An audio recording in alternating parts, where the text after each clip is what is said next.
Vamos.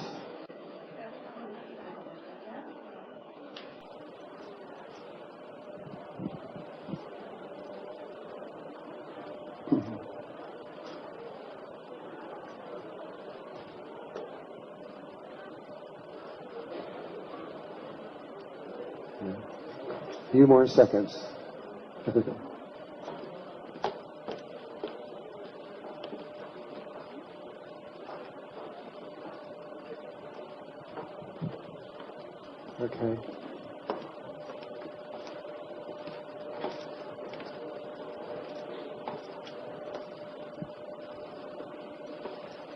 Okay, here we go. While I was learning and understanding this information, which began in 1971,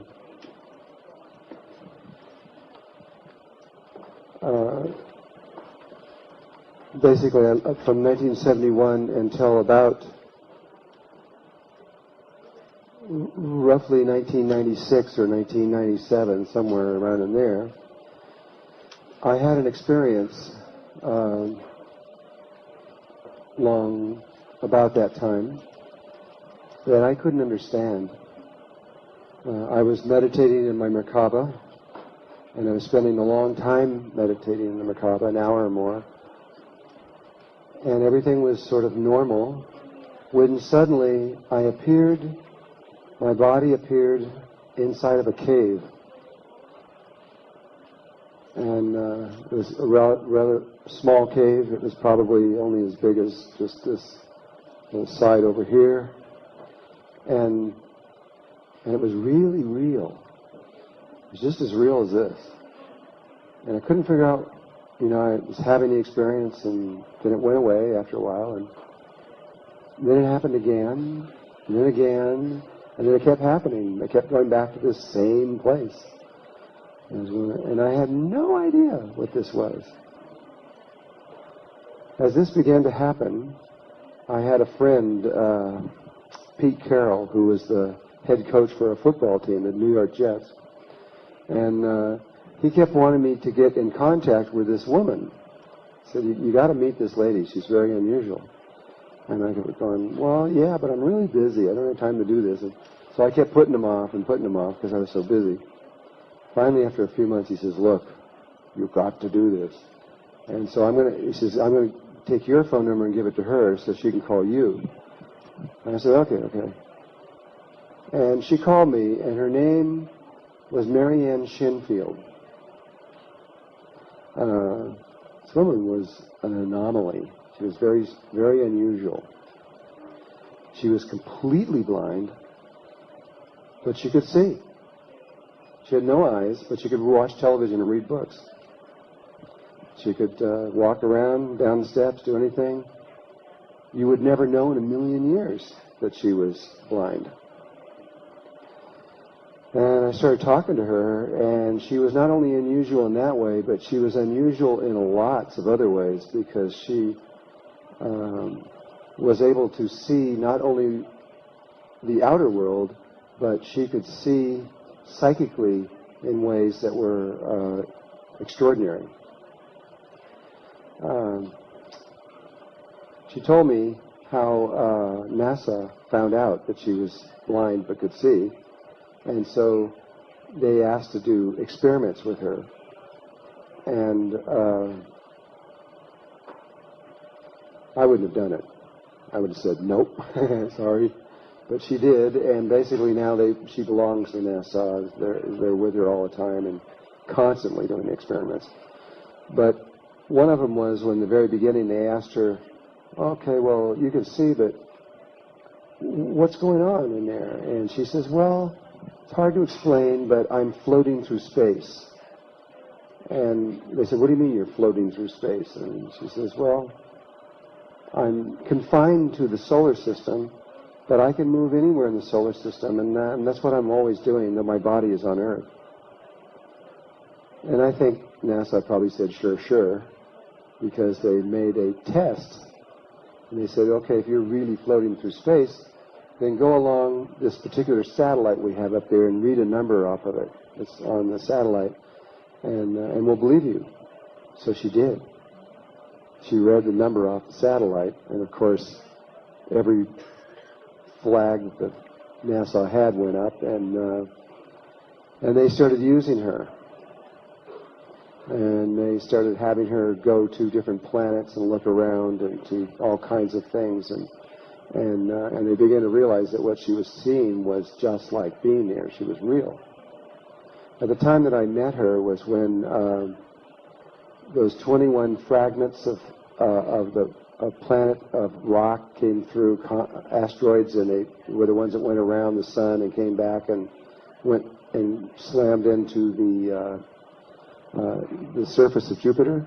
You guys remember that? That was 96 or something like that. I don't remember when it was. And she was working with NASA at the time. She was going up to each one of those fragments, right up to them, and looking at them and describing them to NASA. So I'm talking to this lady on the phone, and I ended up talking to her for 4 months, and for about once a week for about 2 hours. And it was fascinating. It was absolutely. I've never met anyone like her. I've met people since then, but this is the first one I've ever met. And after a few times of being with her, she said to me, "Would you like to see through my eyes, the ones she doesn't have?" And of course I said yes. And she said, "Okay, well then lay down on a bed and make everything dark." So my wife sealed all the blinds off, and it was a new moon, so it was dark out anyway, and turned off all the lights, and I couldn't even see my hand in front of my face. And then she had me prop the telephone up on a pillow so that I could completely relax while I was doing it. And then it took a while. It took maybe 10 minutes of her saying, "Do you see yet? Do you see yet?" I'm going, "No, I don't see anything." When suddenly, just like a light switch coming on, this phenomena took place.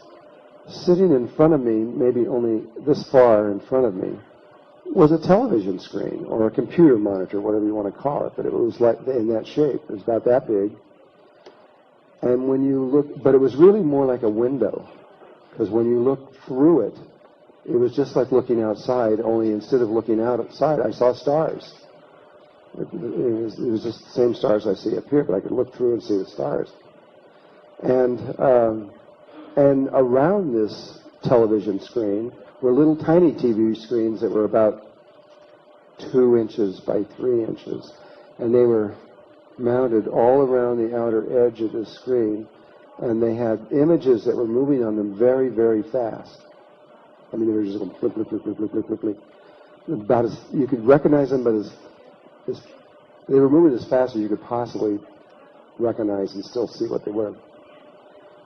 And she drew my attention to the top right-hand one up here. She says, "Look at that one." I'm looking at it, and there were images of real pictures of like trees or animals or chairs or things mixed in with geometrical images.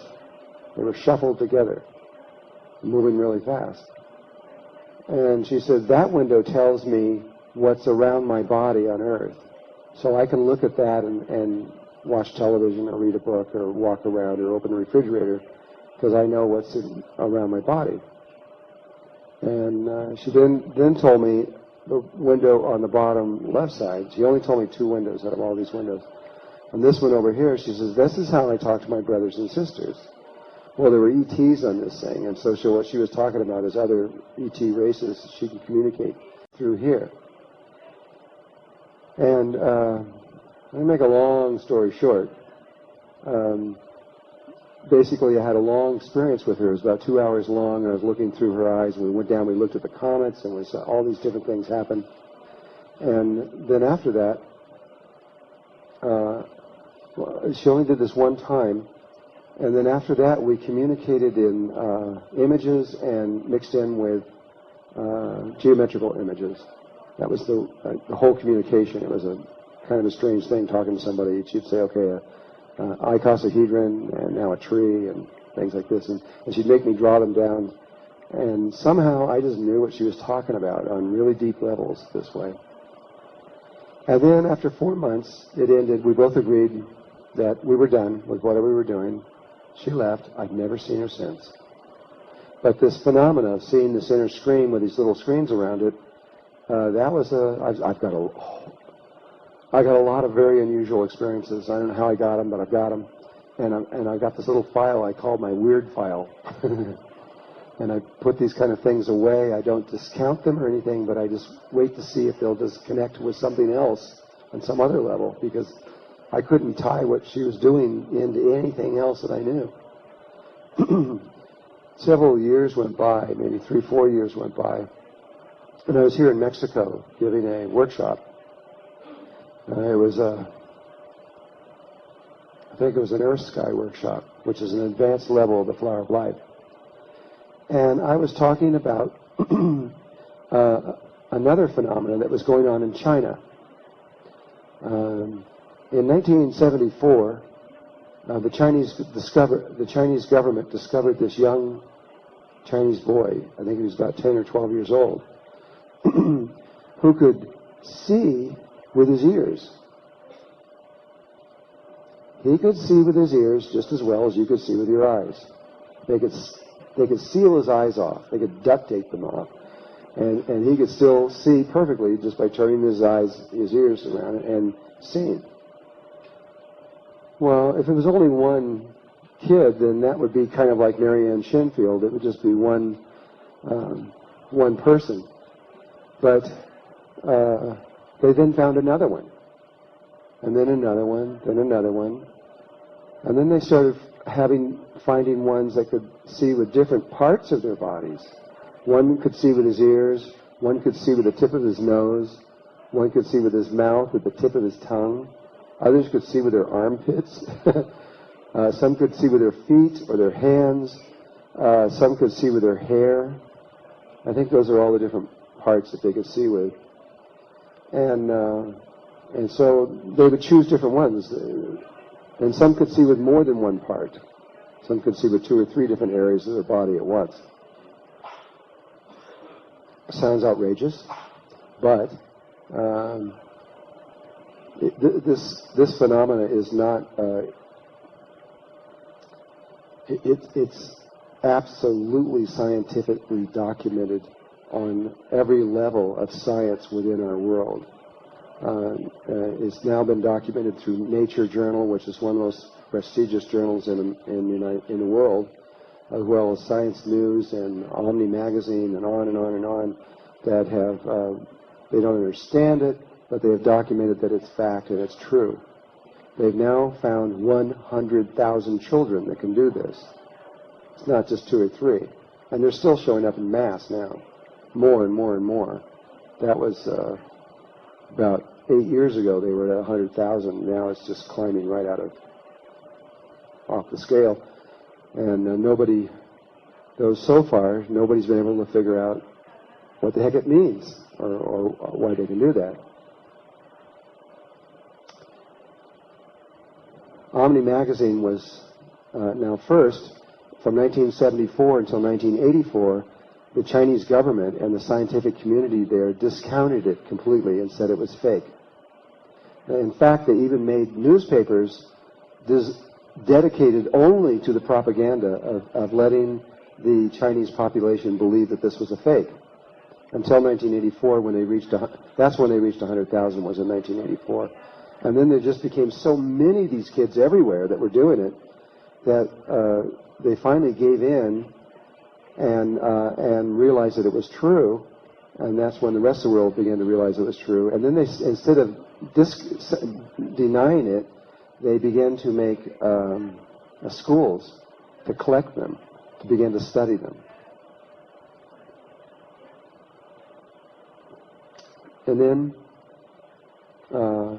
then once they collected them up, they began to find out that these kids could not just see without their eyes, they can do anything they thought of. They could just think of something and just do it, even if it broke all the laws of physics in ways that we can't even understand. They had one kid who was able to put, and this is what under scientific scrutiny, the scientist would put a table out here, and the kid had to stand across the room, not near it. The scientist would take a bottle of pills that was sealed and put it in the middle. And then they were to put an object off to the side, like a coin or a marble or something. And then this little kid, who's like 6 years old, would come over here and go, okay, now. And all the pills would go right through the glass without breaking it and stack up on the table. And then the object would lift up in the air, float over to the bottle, and go right into the sealed bottle, and it's totally sealed. One kid did it, then another, and then another, then 100, then 1,000, and finally 5,000 Chinese kids were able to duplicate that. It's all been documented with science. And then it started to get more and more outrageous. Then this little girl said, oh, I can do another one. She was 6 years old. And she made an audience come together of about 1,000 people. And as they walked in, she gave them a rosebud, a tight rosebud. Small, tight little rosebud. And they didn't know why they were getting these. And they all sat down. And she came on stage and said, okay, hold the rosebud up. And everybody held the rosebud up. And she said, okay, now. And all the rosebuds opened up. Can't be a trick. How did she do that? And then it just kept going, and it kept getting more and more outrageous. I mean, to things that these kids began to do things on the same level that Jesus was doing things. Literally. They have scientifically documented 2 of these children walking right through a solid wall. They're obviously breaking all the laws of physics that we know, but they're doing it, and we can't seem to do anything about it. They're just doing it. Omni magazine was sent there in late 1984 to check it out, see if it was real. And they were given 100 or so of these kids. These kids are all from about 6 years old to about 14 years old. And Omni said in the article, and you can read everything I'm about to tell you, it was in January 1985 when Omni made this article, so you can just go on the website and get it and read it, that they assumed that the Chinese government was just making a trick or something. And so they made up their own ideas of how they could prove it or test it. And one of the tests was that they took a big stack of Chinese books, and they got the children there in a row, in a room. And they just assumed that they had hidden cameras or things like that. So they just pulled a book out at random, flipped open a random page, and before anybody could see it, just ripped it out, crumpled it up, and stuck it under their arm, then walked over to the kids and put it under their arm while it's still in their hand and no one can see it. Put their arm down. Every one of these kids could read that page, both sides of it, perfectly. Over and over and over, 100% accurate, not even with a tiny error or once. And they kept making all these kinds of tests going, well, what is this, I mean, this is not normal psychic ability. This is, usually most psychics are like 60% right or 80% right. They were 100% right every time, whatever they did. So anyway, I was in Mexico giving a workshop here, and I was talking about these kids in China, and what was written up about them. And a young lady, 18 years old, a Mexican girl from Mexico City, she goes, "Oh, I can do that stuff." And I go, "You can?" She goes, "Oh yeah, I do it all the time. I've been doing it for years." She says, Would you like me to show you?" And we go, "Yeah, of course." So she came up, and her name was Inga. She was dressed in all white. She was beautiful. And she came up, and I says, "Okay, it's all yours. Here's the stage." And so she sat down. She says, "Okay, first of all, are there anybody in here that's skeptical that doesn't believe that I can see without my eyes?"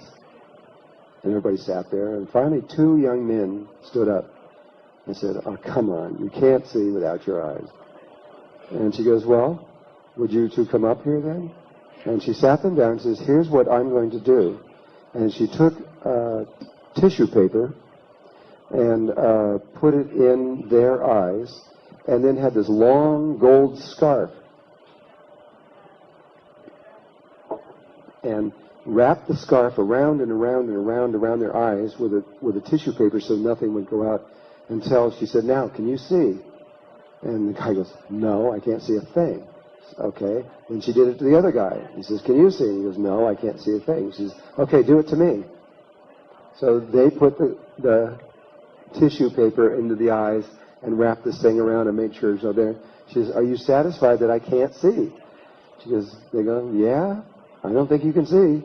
And he says, "Okay." So they went back and sat down. And she says, and I didn't know what she was going to do. I had no idea. And she says, "Would somebody give me a photograph?" And so a woman just reached in her purse and pulled out a photograph and handed it to her.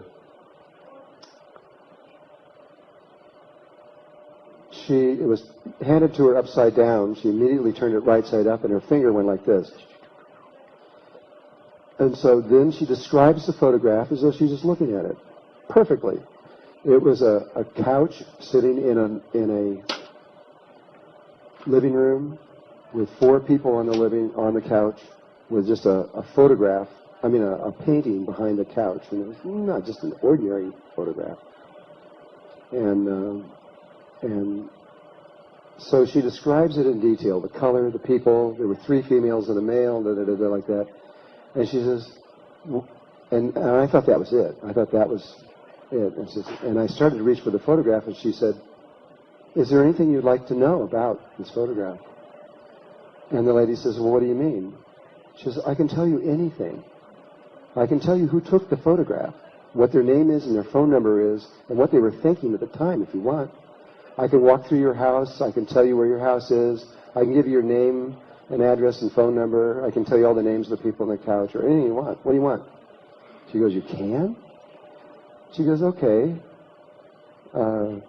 Go to the right of the picture and tell me what's there." And there was nothing there. You couldn't see anything. And she goes, "Well, you got a hallway right there, and the first door on the left is your bedroom." She went in and described her bedroom in detail, the colors, where the bed was, even went over to her nightstand and told her what was sitting on the nightstand.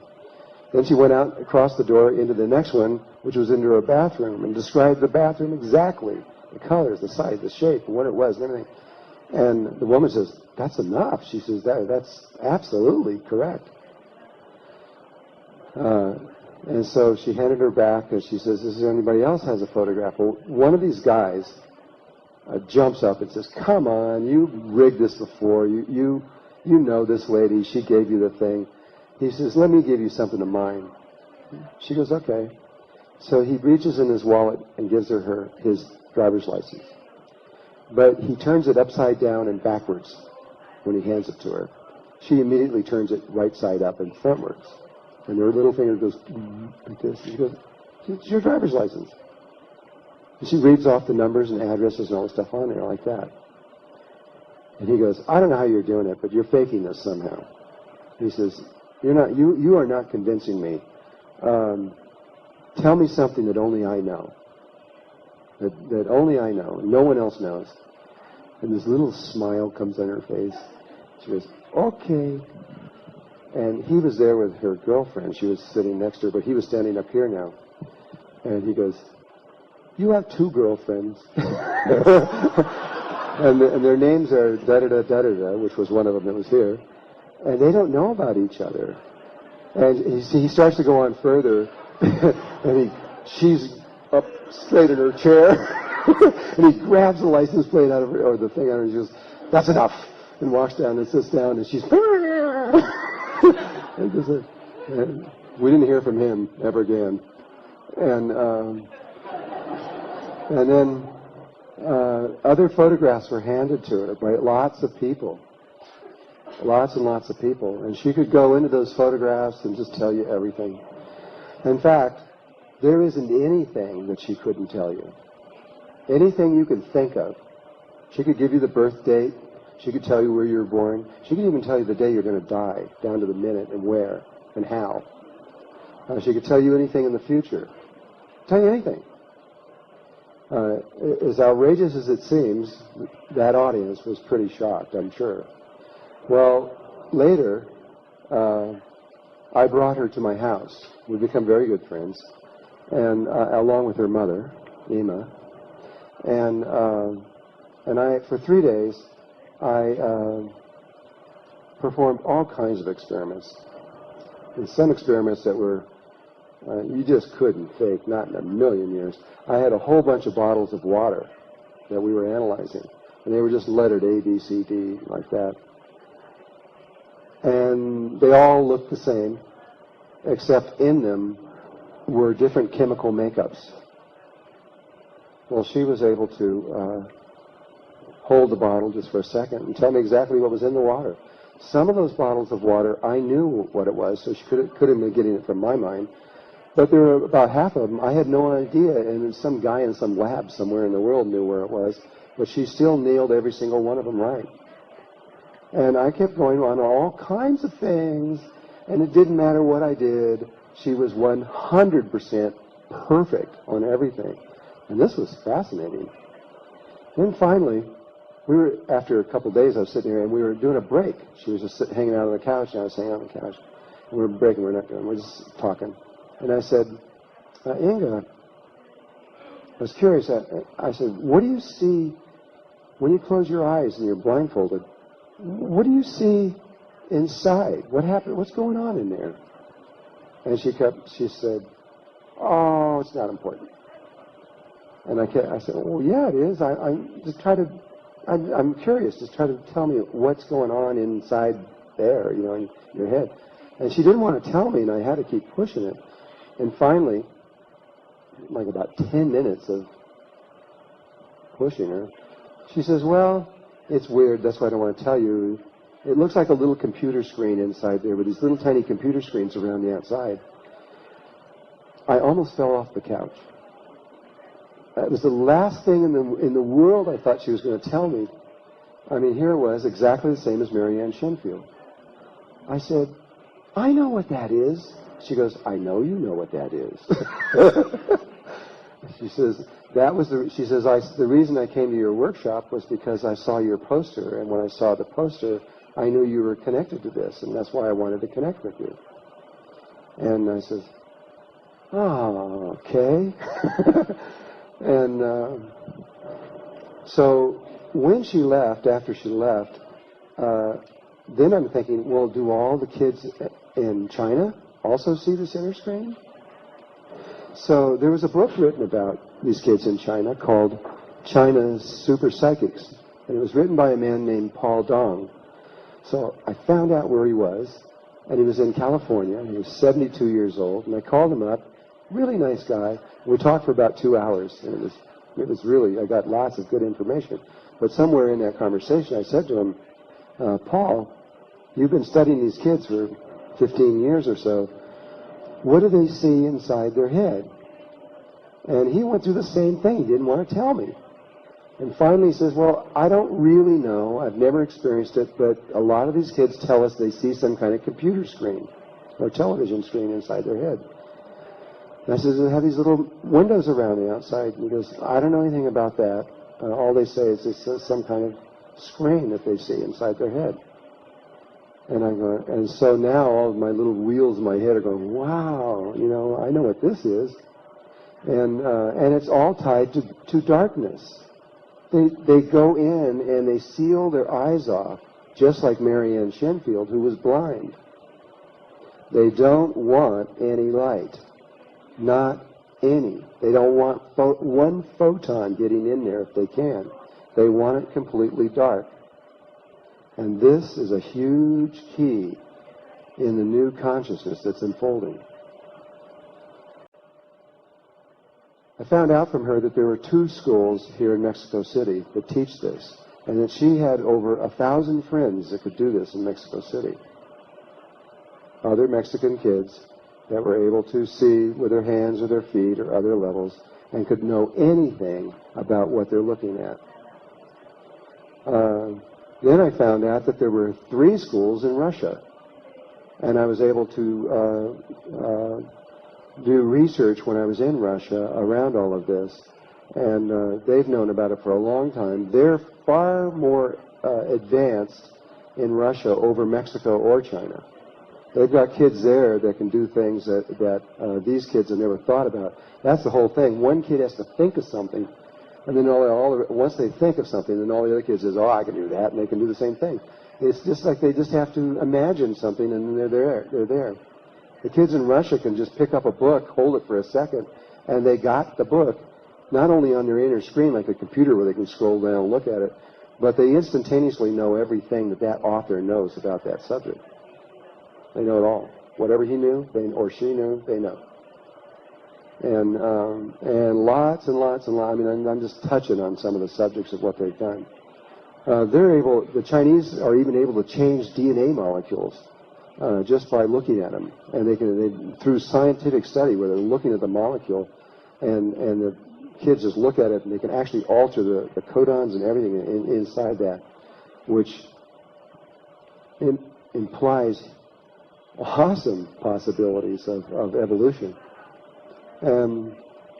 So at any rate, to make a long story short again, these kids are beginning to pop up everywhere, and it's all tied to an ability to see in darkness rather than in light.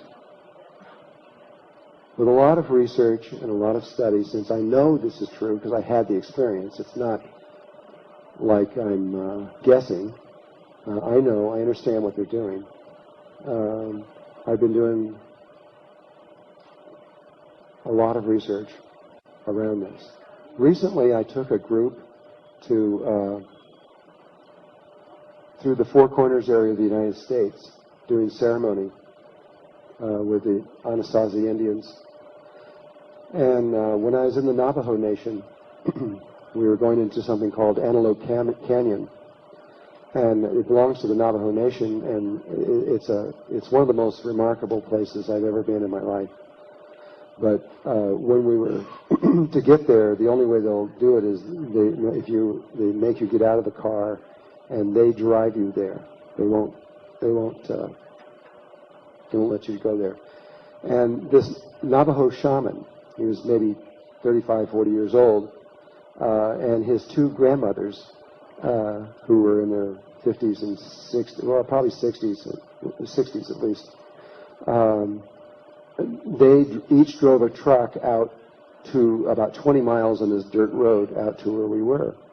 And so we got out there, and I had a group of about 55 people that we were going around with. And this man, Darvin was his name, he took us through the canyon to the other side. He got to the other side. He told us stories. He's looking at us and going through this whole thing. He took us back. He sang us peyote songs, did all this thing for us. We got back to the other side, and he's out on the other side, and he's showing us the natural snake pattern on the outside of this, leading into this canyon. And he's describing all the details in it, and he's telling us, look here and here. And as he's doing that, I'm standing here next to his grandmother, and she goes, it's really amazing, isn't it? I go, what? I mean, he's doing all these things, and he's absolutely blind. He can't see anything. I go, you mean he drove me out here in the truck? And he's blind? He goes, yep. So I got back in the truck with this guy, and he drove me out there. He's completely blind. He's driving down this road like crazy, you know. And he's another one of them. They're all over the place. In Russia, they can train any blind person to do this. They can take a blind person and teach them how to see. It takes about 2 years of training, unless you're under 14, and they can do it in about 2 weeks. But there's a whole other world opening up here. Something extraordinary is occurring in the world. And Jimmy Twyman's finding them in Bulgaria. They're popping up everywhere now. And these are called the super psychic children. These are not the indigo kids. The indigo kids are connected to wherever there are lots of computers. It's a whole another phenomenon that's occurring at the same time while this other one is occurring. And you can almost count how many computers there are per capita and tell how many indigos are inside of there. And they have another thing happening. They can't do this kind of stuff with their hands and feet and everything. So what's it all about? And what is this special thing that they are bringing to this world, and why are they doing it? Well, this is my opinion, and you may come up to another one. But what I've learned is that there is a place inside of your heart. It was known in ancient times. It's been almost completely forgotten now. But there is a sacred space inside of your heart that if spirit learns how to leave the mind, and I mean absolutely, literally, go out of the head and travel through the body and go into the heart and then find this sacred opening and go inside that sacred opening and then find another tiny sacred space inside that heart, that God resides there. God is everywhere, but boy is God there. And when you enter into that space, you and God become one. And all things are possible. And all knowledge is present there. You can know anything. And you can see out into the outer world from that space. You can connect back to it, even though you are inside of your heart in darkness. You can connect back into this outer world out here and know anything, past, present, or future. What it means, ultimately, I can only tell you what I think it means, because we're going to all have to live this. We're all going to go through this. We're all going to remember this at one point in this. It's tied to the creation itself. When someone prays to God for something, when they sit down and in all honesty pray, perhaps for their wife or mother or son or daughter to be healed of something, or themselves, or something else, when they go in and they sincerely pray, most of the time nothing happens. Zero. But sometimes something does happen. Sometimes a miracle occurs. And people very often don't know why. You have 10 people praying, nothing happens, and one of them, a miracle occurs. Well, the science of miracles was written down, I don't know how long ago it was over 2,500 years ago, however old the Dead Sea Scrolls were. They found another scroll near the Dead Sea Scrolls that Greg Braden has written into a book called the Isaiah Effect, and the exact details of how you create a miracle were done there. You have to include your mind, your heart, and your body all at the same time. If you leave out any one of those pieces, nothing happens. But what Greg has found, we've sat and talked about this for a long time, and we're all coming to the same conclusion, the people that work in this, is that, yeah, you can create miracles from the mind. You can do it. You can do things that are just extraordinary from the mind. Psychic abilities, I've worked with the Monroe Institute. I've worked with the Berkeley Psychic Institute.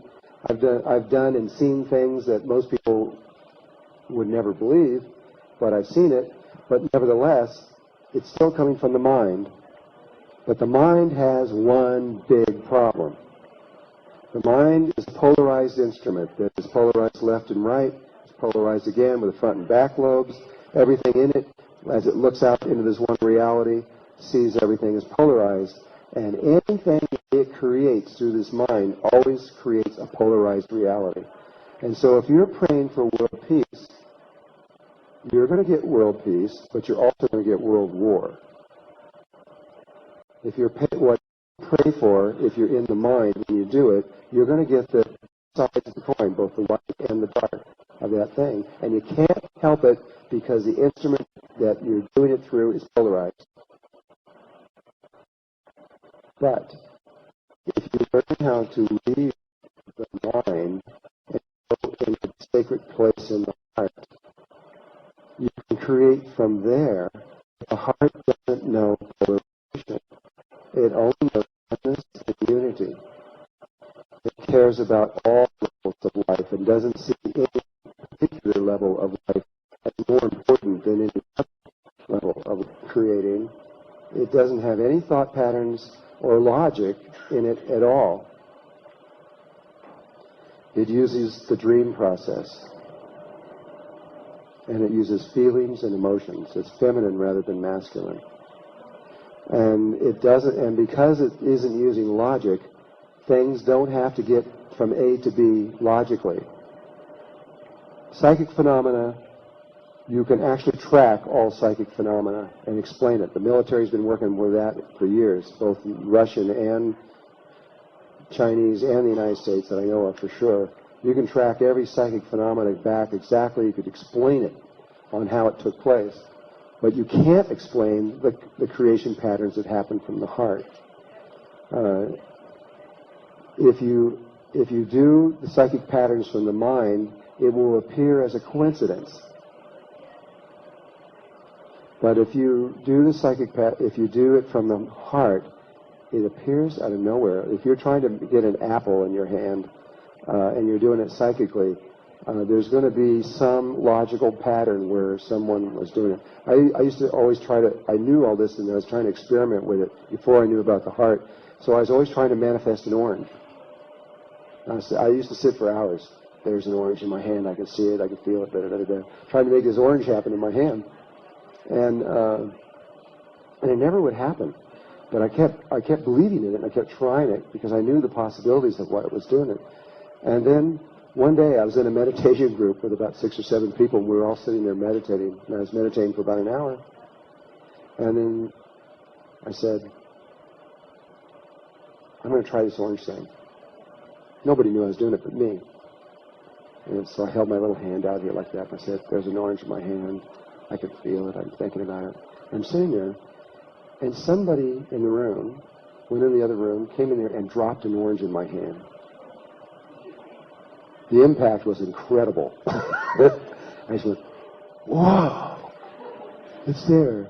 And she says, you gave me the orange? And there was a logical sequence. I did it. I actually did it. But it was a logical sequence. But if you were in your heart and did that same thing, it would actually appear out of nothing. There doesn't have to be any logic to it. There doesn't have to be any nothing. It just can happen without any science behind it or anything else like that. It's pure feminine creativity. This is where we're going, hopefully, that we can get out of our heads, out of our minds, into our hearts, where our hearts can control our minds rather than our minds controlling our hearts. We don't have any wisdom from our heart, from our minds. We can make incredible science. We can do amazing logical things, but we have no wisdom, and we're killing our planet with this brilliant science that we're doing that's coming from our mind. But we could do the same science and the same things from within our heart. Wouldn't do any harm to anybody anywhere at all. So there is a way, and I can't explain it now, but there is a way where your heart can gain control of the mind. And that's what this workshop that we're about to go into is. I mean, all I can do is give an introduction right now. I can't take you down into that place. It takes 3 days to get there, so I can't do it. I know. But just with what I'm talking about, you've seen all this logical stuff. You've seen the stuff of the mind. The Merkaba is of the mind also. But the toroidal fields, I'll just tell you the secret, the toroidal fields of the Merkaba, of the mind, and the toroidal fields of the heart. Yes, the heart has toroidal fields. Stanford University has scientifically proven this. They found that the most powerful electromagnetic field that's emitted from the human body does not come from the mind, but comes from the heart. And it's big. It's an electromagnetic field that extends 8 to 10 feet out from around the body, and it's in the shape of a torus. Again, that donut shape. And the axis runs down right through the heart, which happens to run exactly through the sacred space, because that's the generator of it. And so you have the axis of the Merkaba right over here. At one point in the development, the axis of the heart and the axis of the Merkaba link. and the Merkaba field synchronized, and this phenomena takes place, which is the next level. It's the second level of the Merkaba. And this is what we're in the process of learning how to remember what this is about. Finally, there will be a third level that's coming, that it may not be me, it might be you, it might be someone in the world that will understand it. But once the heart links with the mind and gains control of the mind, then the sexual energy of the body takes on a whole new purpose and meaning.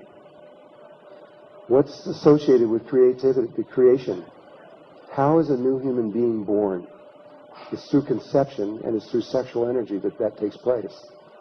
When sexual energy is used in a very pure way, used through the heart patterns and through the mind of the Merkaba, true creation can actually take place.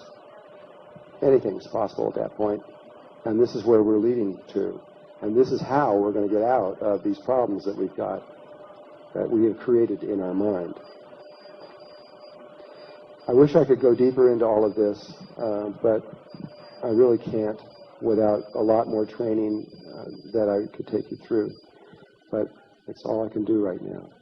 And there is one thing, and I've been asked to do this. One of the problems of people being able to get into the heart, no matter how much study you do or how much work you do, what I've discovered is that some people can't get in there because they have emotional trauma in their heart.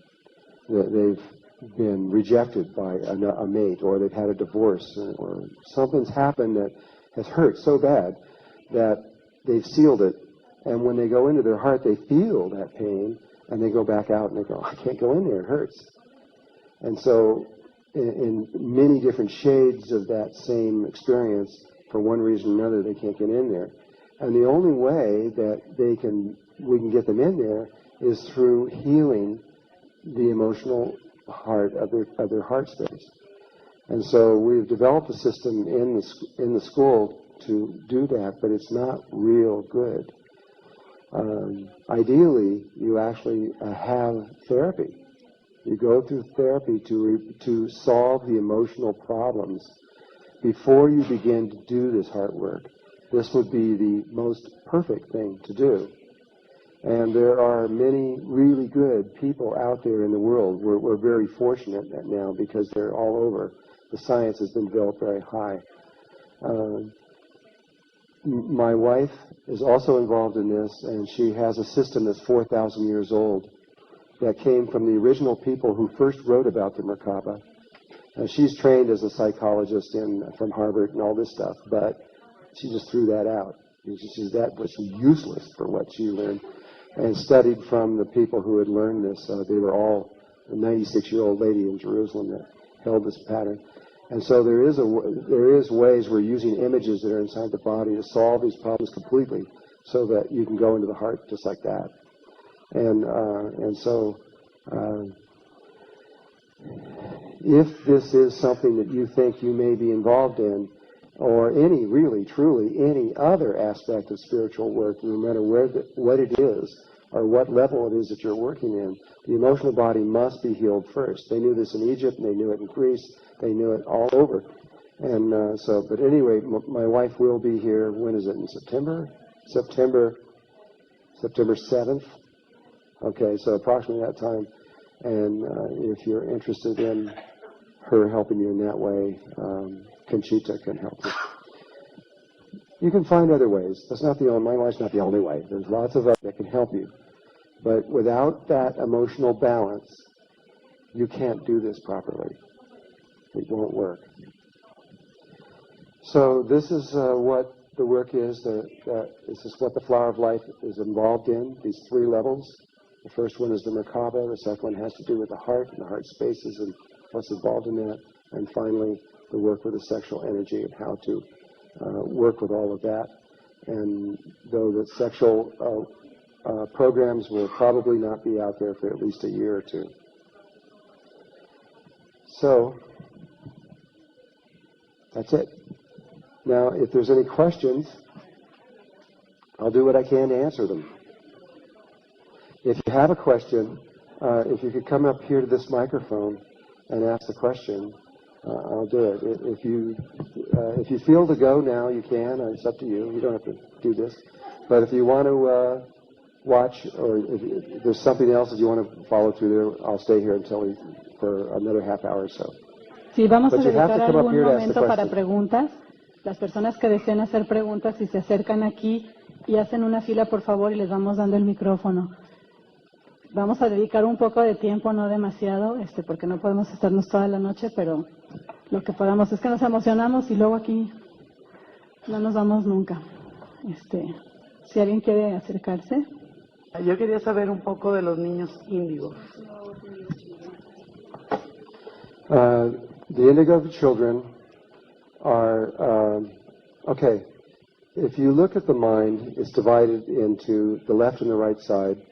The left side is male and logical. The right side is female and emotional. The planet, Earth, is divided in the same way. It's not a straight line, but there are areas of the Earth that are associated with the left brain and areas that are associated with the right brain. Like India and Tibet are in the right brain, and the United States and Germany are definitely in the left brain. And what's the psychic children that we have been talking about that can see with their hands and feet fall into the right brain. The indigo children fall into the left brain of the planet, and they are logical and very intelligent. Their IQ is very high.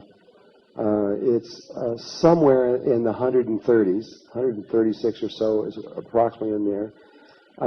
That used to be one child in 10,000, and now it's becoming normal. And these kids usually, though, don't have they don't have a broad spectrum genius. They usually have spikes or certain areas. In other words, they're only a genius in the areas they like, things that they want to do. And in the areas that they like and they want to do, they're incredible. You can't hardly measure their intelligence in those areas. And they are slightly psychic. They know what you're thinking and feeling, but that's pretty much the extent of it, or at least what I've been able to see. So if you're a parent of them and you're trying to raise them using your old guidelines, it doesn't work. You just end up in a mess because they know what you're thinking. And so if you lie to them, they know you're lying. And if you lie to them very much, they won't listen to you anymore. And so you can't say no to them either. You have to explain to them and talk to them as though they're an adult because they're really intelligent, even though they're just little kids. The United States is trying to figure out what to do right now. Lee Carroll's book, The Indigo Kids, which was written, that was not written by Lee Carroll or Jan Tabor. It was a summation of the works of many psychologists and doctors and people who were in the testing of these children. And it's very clear that there is a phenomenon going on in the world that we don't quite understand, besides the one with the super psychic kids. And it's changing everything. Where you're going to find these kids is where there's computers. The highest computer ratio in the world is in Israel, and that's where you're going to find the highest ratio. But the United States is very high in them also. And by 1984, they began to see them coming in mass. And by the time he wrote his book, which I don't remember when it was 1997 or so, where 80 to 90% of all the children being born in the United States were indigo kids. At this point today, it's near, if not at, 100%. Every single kid, just about. But that's because the United States is such a left-brain country. Mexico's kind of got both going on. You've got some indigos and some super psychics going on. You've got both things happening at once. And so you can't just say, well, I got an indigo kid. I mean, you got to really kind of look at it and see what's going on there because you don't know. How did Inga's mother know that she had a super psychic kid? It was real obvious. She told me herself. She said when Inga was 6 months old, she was laying in her crib and asleep, and she heard some noises, and she walked into the room, and this little baby had taken all of her toys that were around the room, and they were floating over her bed, and she was sitting there playing with them as they were floating in the air. She knew for sure. And but the indigo kids are harder to see because they look more normal. And but these kids are from what all the people who are studying these kids, and especially the psychics who are studying them, they're not from Earth. We are infusing very high levels of awareness from other places, certain regions of space and time and dimension, that have agreed to come into Earth at this time to raise our consciousness, because if somebody doesn't do this, we're not going to make it, because we don't have enough consciousness to be able. We've got some things coming in the future very soon that are big, really big, and we have to be able to be on another level to be able to deal with these things, and that's what they're doing. Is they're coming here to help us, and so I could go on for another hour probably, but that's the essence of what the indigo kids are. You know, maybe I missed it, but before we went out for the break, you mentioned you were going to tell us when we came back about the message. The message? Yes, you mentioned about a message that the other civilization was trying to transmit to us. Did that go through the translation?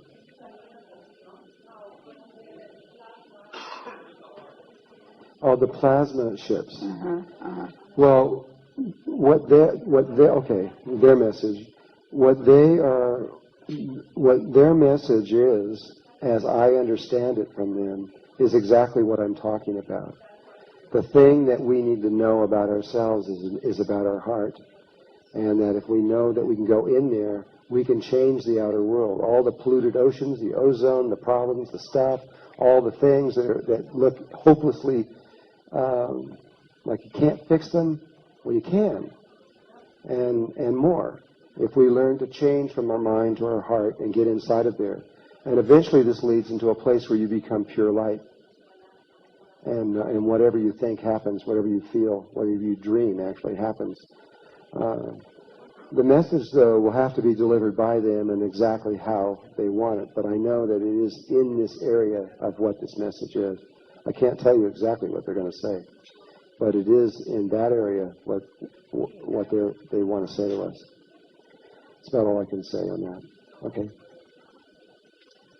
I read in your website many years ago about the water of life or something like that.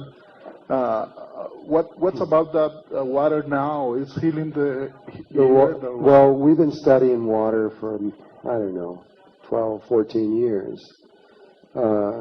Water is way more than you know.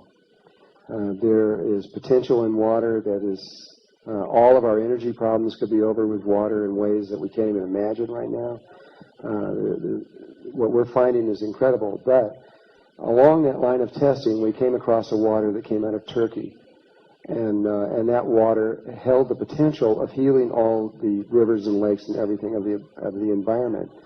It was a very unusual water, and we studied this at SAIC, which is a government thing in Washington, D.C. They showed how you can just take this water, just you can take a lamp and just stick a plug in it, and it'll light up the lamp brighter than if you plugged it in the wall. And you could take polluted water and put a little bit in there and just watch it go clear. It was amazing potential, but the people that were behind it were not very nice and hidden agendas and had stolen the formula and weren't telling the truth, and we had to drop it. Fortunately, something even better has just come along, and we're speaking, which is very similar to that water, and we're speaking with the Mexican government right now to see if we can introduce this into the water system of Mexico. It is the most unusual substance that chemistry has ever seen. Texas A&M University, who is analyzing this right now, we were just talking to them, said they have never seen anything like it. They didn't even know it could possibly exist. but we have learned how to nanoize minerals, and it's all it is water with 72. It's a substance, it's deuterium, with heavy water, with 72 minerals, 18 amino acids, and pure liquid oxygen. But they've been nanoized, meaning that the minerals are 100,000 times smaller than an angstrom. And they're so small that they pass right through cells and nourish cells and give it everything it needs. And so you can do things with it. They're healing AIDS, they're healing cancer, they're doing everything with this. And they believe they can heal any virus in the world, actually, right now with this. And SARS can be healed with this, too. We believe it. AIDS has been demonstrated by universities, and so is cancer. SARS, there should be no reason why SARS, because it's just another polyhedron. But this water, we hope, will be introduced into Mexico because it is the best water purifier that the world has ever seen. Right now, you're using chlorine, which is a deadly poison, and it's really a bad thing to put in water, and it doesn't last long. If you take chlorine out of the water goes dirty very soon. You can take a fish tank with 20 gallons in it and put 6 drops of this in there, and the water will stay absolutely clean and pure for 6 to 9 months. And so, but the thing about this is it's a water purifier. It's totally non-toxic. But the reservoirs and lakes and rivers that have this, anything that's in those lakes, the fish, the bacteria and everything, it will cure it. It'll make it healthy. The birds that drink from it will get healthy. The trees will get healthy. We have a group in Texas, a bunch of cowboys, who said, well, I'm going to make a business out of this, these guys. And so they're going and buying the old cows that have cancer in their body and their skin and bones. And they can buy these for 12 cents a pound because nobody wants them. They can't sell them.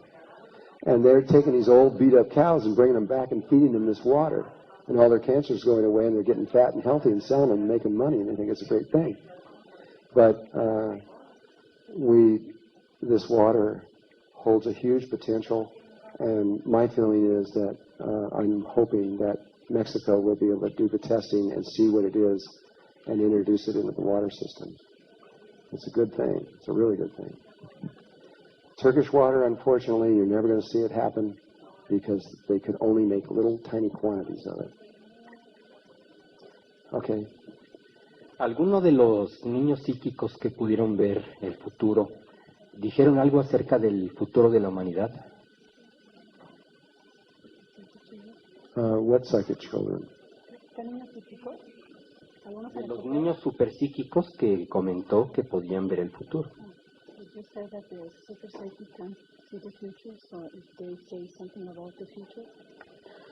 Well, here's what I know and what I believe, combination of both, with these super psychic children.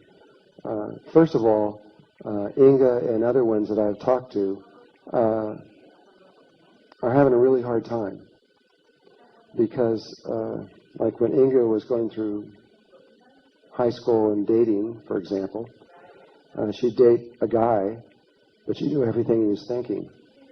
And she realized the guy didn't really like her. All he wanted was her body. And she knew everything that was going on. And so she ended up isolating herself in a room and just sitting there and didn't want to go out and see people because she could look at everyone and knew everything. And she said, basically, everyone's crazy and didn't want to deal with it. Well, they're all having that kind of problem. And at the same time, the indigo kids are seeing this also on another level.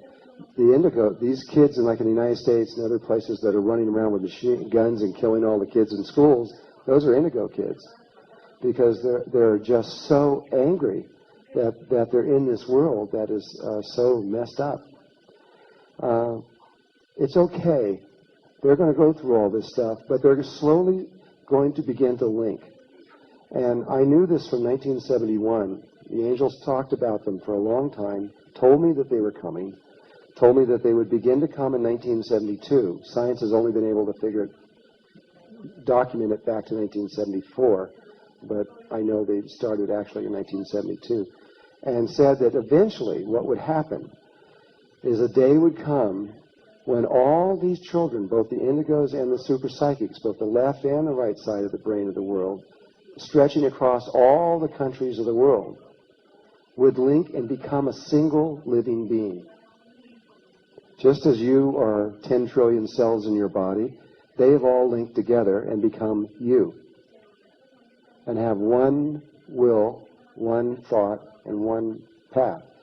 And when all these children do this, if they do it, which there are people who believe that they're watching it starting to take place today, it's starting to happen this year actually, if all those kids were to link together, they would be stronger than any religion, any government, anything. They would just take over the planet, and whatever they said happened would happen.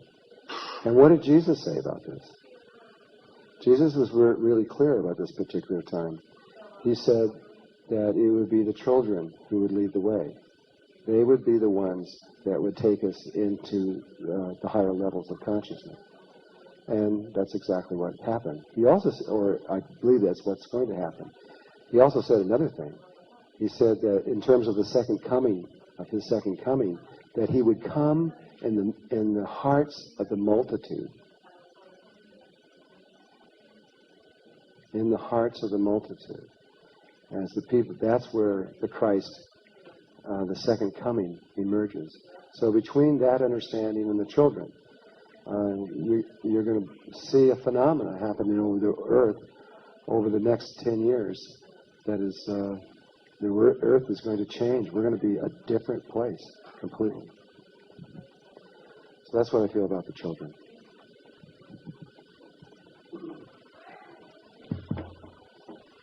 Hello. Yo quiero, lo puedo decir en español, ¿verdad? Lo puedo decir en español y lo traduzco. Ok. Lo dije yo en México. Tengo a lo mejor más o menos como 3 años que estoy recibiendo mensajes y yo no tengo mucho contacto con las computadoras. Apenas estoy aprendiendo. Pero alguien da mi dirección y llegan mensajes con el corazón, con el Sagrado Corazón de Jesús, y me dedico a dar conferencias y efectivamente empecé yo a introducir metáforas del maestro, y se me aparece por todos lados a todas horas, y me quedo impresionado que en tu libro viene la segunda venida, y lo estoy leyendo por todos lados y quiero creerlo, quiero creer que es la promesa.